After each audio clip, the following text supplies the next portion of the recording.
Y lo primero que ponemos aquí es la sincronía de la postura, que viene a ser el lenguaje corporal. Y esto, ¿cómo nosotros tenemos que empezar a darnos cuenta? Viene a ser desde lo siguiente. Voy a hacer una definición inicial de lo que es PNL. La PNL es el estudio del lenguaje verbal y no verbal que afecta al sistema nervioso. Me gustaría que Verónica pueda repetir lo que dije sobre lo que es la PNL. ¿Puede repetirlo? Ok, ahora lo voy a volver a decir. La PNL es el estudio del lenguaje verbal y no verbal que afecta al sistema nervioso. ¿Puede volver a repetirlo? El estudio.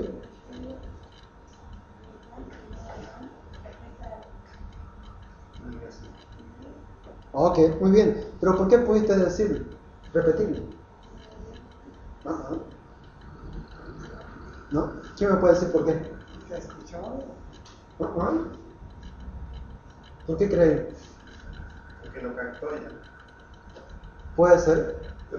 Definitivamente lo captó, estoy muy de acuerdo. El idioma, digamos, y puede entender, entonces aparentemente está pudiendo, aparte de captarlo, está pudiendo decirlo. Ok, sin embargo, ahí está lo que es la PNL. Le voy a volver a decir, la PNL es el lenguaje verbal, todo lo que tiene que ver con lo que uno emite, y no verbal, es decir, movimientos físicos que afectan al sistema nervioso. Pero ¿por qué ustedes lo entendieron? Porque yo le mandé el mensaje de varias formas. Le mandé el mensaje por 3 vías. La primera, ¿cuál fue? Verbal, se lo dije verbal. La segunda, ¿cuál fue? No verbal. No verbal. ¿Cuál fue la no verbal? Gestos. Así es, gestos. Y la tercera, la entonación que yo le di a lo que estaba diciendo. Entonces, si nosotros queremos empezar a potenciar nuestra capacidad de comunicación con la gente, tenemos que darnos cuenta que tenemos que buscar emitir el mensaje de 3 formas. Porque ella pudo captarlo cuando su cerebro vio las cosas que yo hacía. La primera vez yo lo hice así.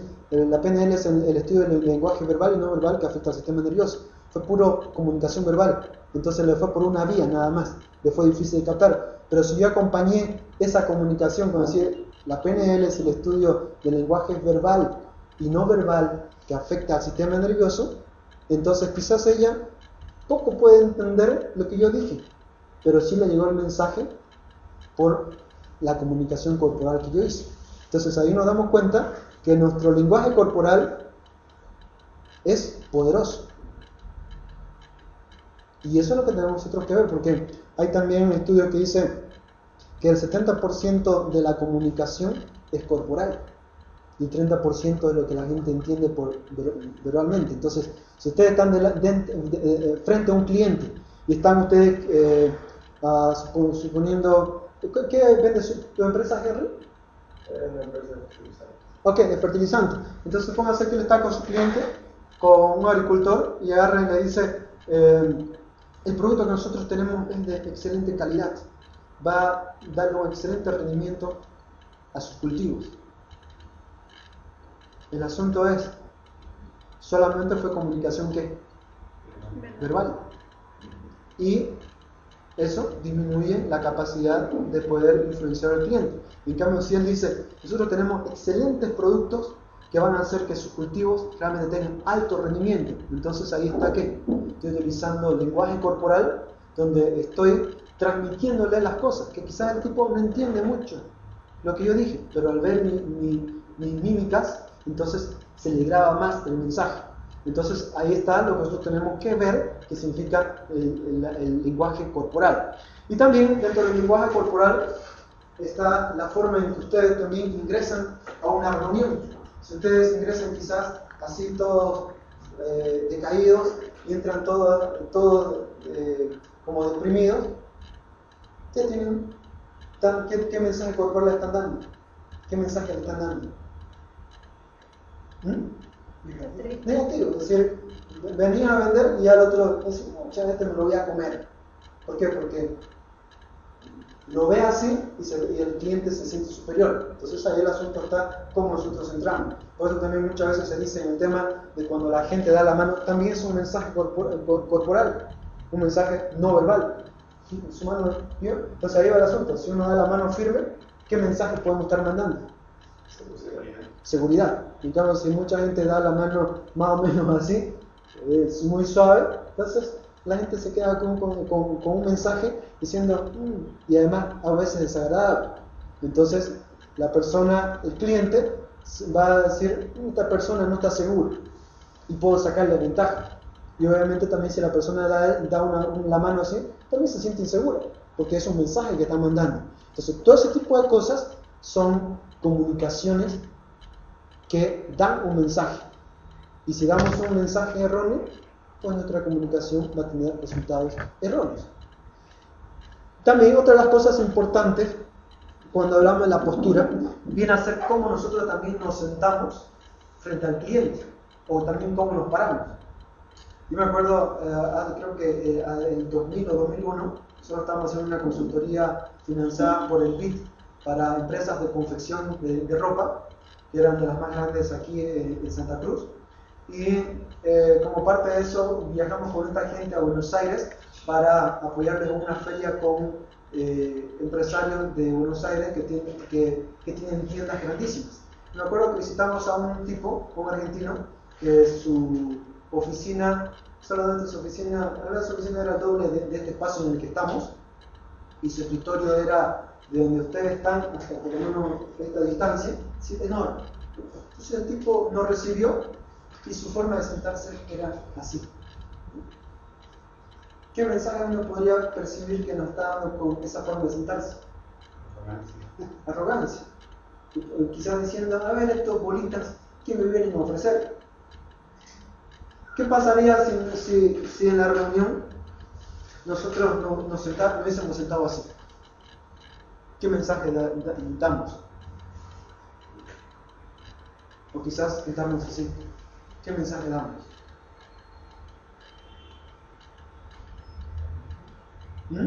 ¿Atentos?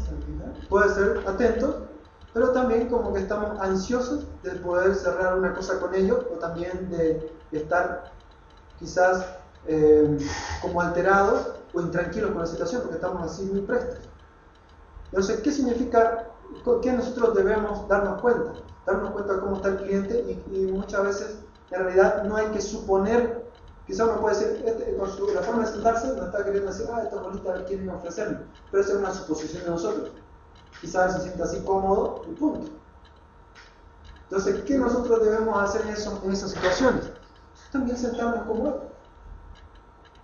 Porque si nosotros nos sentamos como él, ¿qué estamos transmitiendo? Confianza, pero ¿qué más estamos transmitiendo? Seguridad, ¿ok? Estamos transmitiéndole el mensaje, somos iguales.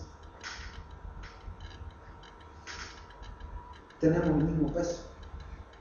Estamos conversando de igual a igual. Entonces ahí hay algo importante que hay que darse cuenta. El mensaje que tiene nuestro cuerpo. Porque realmente si estoy así, ¿cómo puedo transmitir que estoy tranquilo, estoy seguro? Porque quizás si estoy sentado así frente a un cliente, es que estoy medio desesperado. O me siento intranquilo. Entonces, son las cosas. También hay un libro bien interesante que nunca más, una vez lo compré, se desapareció y nunca más pude encontrarlo aquí en Santa Cruz, que es un libro que se llama El Poder Sin Límites de Anthony Robbins, que es un coach norteamericano que le hace coaching a Gorbachev, obviamente un coach que tiene plata, le hace su coach a esta gente en su avión privado, volando a ese nivel. Y este tipo comentaba que le vendió un programa de coaching al ejército de los Estados Unidos, y cuando fue el momento de decidir la compra del programa, no estaba el general, estaban todas las otras personas. Pero ¿qué hizo Anthony Robbins antes de poder llegar a ese momento? Obviamente tuvo reuniones y veía cómo actuaba el general, desde cómo se paraba, cómo caminaba, cómo movía las manos, quizás también cómo se apoyaba en la mesa. cómo se sentaba. Entonces, ¿qué hizo Anthony Robbins cuando le tocó hablar con esta gente para la toma de la decisión? Fue la copia fiel de quién. Cuando no estaba el general ahí, ¿fue la copia fiel de quién? ¿Ah? No, fue la copia fiel del general que no estaba ahí en esa reunión. Entonces, todo el momento hablaba y tenía las entonaciones y representaba psicológicamente al general. Entonces, ¿y qué es? ¿El general es el que manda o no? Sí. Entonces, si él representaba eso y hacía todas las posiciones y daba los mensajes necesarios para que se tome la decisión, ¿qué es lo más seguro que sucedió? Y realmente sucedió. Si se tomó la decisión, se cerró un trato grandísimo a su favor. ¿Pero por qué? Porque él estudió cómo eran todos los movimientos y cómo eran. Entonces, para la gente, si bien había el tipo parado ahí, pero en el fondo el mensaje que le mandaba era que era el general. Entonces ahí nos damos cuenta lo que significa la comunicación corporal.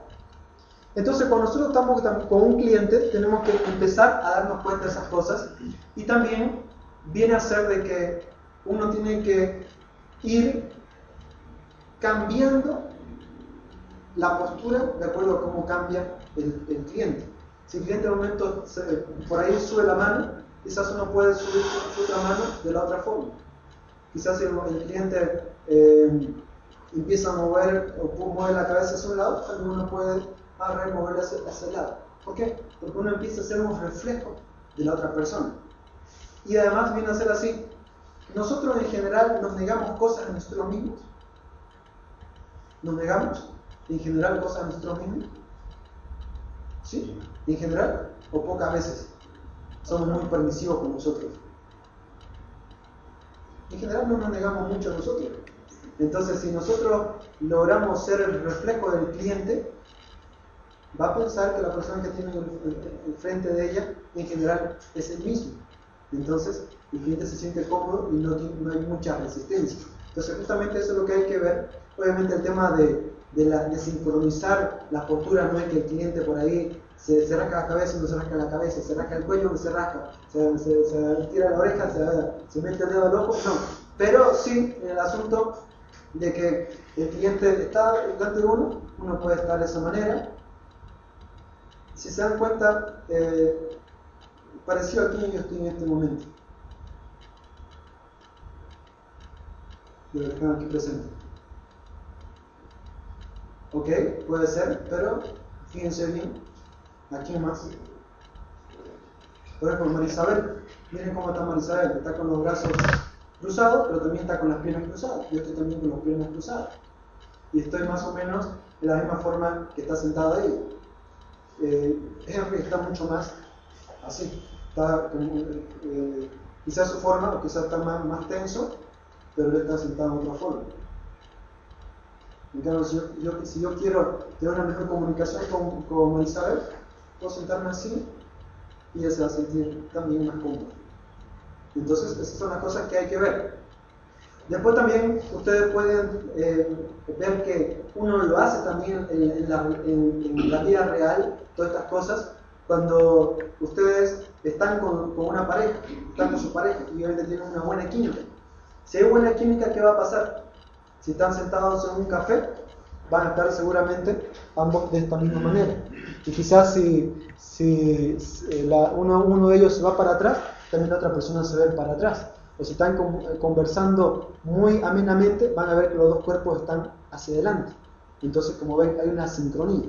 Cuando se echan para atrás, ambos están para atrás. Y también cuando ustedes, por ejemplo, ven a gente conversando en un lugar y se resulta que hay un chiste que hacen, ¿qué hace toda la gente?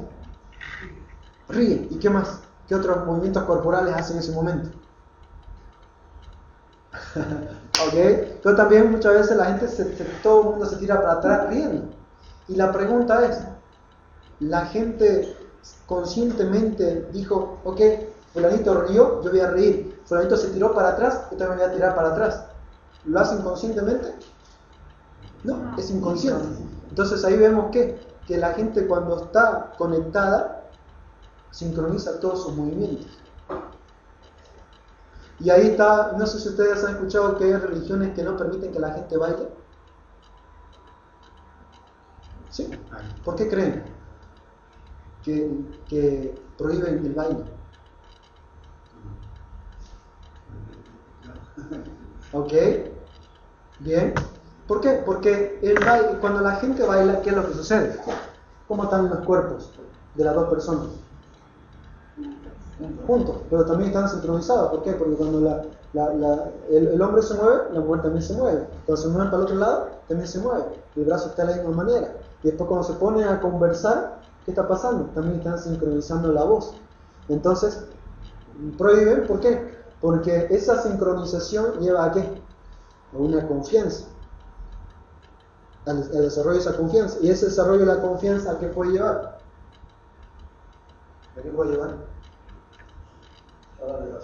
A una relación, lo que pueden llamar en la religión a cometer un pecado. Entonces ahí va el porqué de que muchas religiones prohíben el baile, porque sincroniza, desarrolla esa confianza en la gente que le puede llevar a hacer cosas que hay religiones que dicen no se puede hacer. Entonces ahí está también otra de las razones. Entonces, si nosotros queremos empezar a potenciar nuestra comunicación con el cliente, tenemos que darnos cuenta de cómo manejamos nuestro cuerpo con el cliente. Desde que entramos, la forma, y también así. Obviamente, si ustedes entran a una reunión, señor, ¿cómo está? Mucho gusto, ¿no? Entonces, si empiezan así, o una forma de caminar muy sumisa, y de paso hacen un movimiento sumiso, tampoco están dando un mensaje correcto. Entonces, en el momento que ustedes entran, tienen que entrar bien parados. Eso siempre mi papá me dice, ¿no? Siempre bien parado, porque eso te da otro. Mi papá, el señor que está atrás, ¿no? Siempre me ha dicho, párate bien. Entonces, ¿ahorita no van a hacer eso? Okay. Entonces, va el asunto ese, ¿no? De entrar bien y también decir, señor, ¿cómo está? Señor Pío, ¿cómo está? Mucho gusto. Entonces, en una forma parada, obviamente uno muy amable, muy cortés, muy atento, pero con una postura diferente. Entonces, desde ese momento, uno empieza a transmitir seguridad y confianza hacia la otra persona. Y luego, nuevamente cuando nos sentamos, tenemos que ver cómo está sentado, a medida que va viendo la conversación, por ahí el cliente levanta el brazo, también uno lo hace, por ahí uno ve que el cliente cruza los brazos, uno puede de forma cruzada, no cruzar los brazos, pero cruzar las piernas. Quizás el cliente empieza a mover los dedos, uno puede agarrar su mango y empezar a mover también el mango en el escritorio, es decir, uno empieza a estar sincronizado. Entonces, eso hace una comunicación diferente. Y eso justamente es lo que también hacen las personas que realizan la hipnosis y las terapias. Lo primero que hace un terapeuta es eso. Y lo que hacía Milton Erickson era eso. Si el cliente entra, se sienta de una forma, Milton Erickson también se sentaba de la misma forma, empezaba a tener una comunicación, a conectarse psicológicamente e inconscientemente con el cliente. Y eso es lo que nosotros también estamos aprendiendo que tenemos que hacer con nuestros clientes. Muy bien, vamos avanzando en los temas.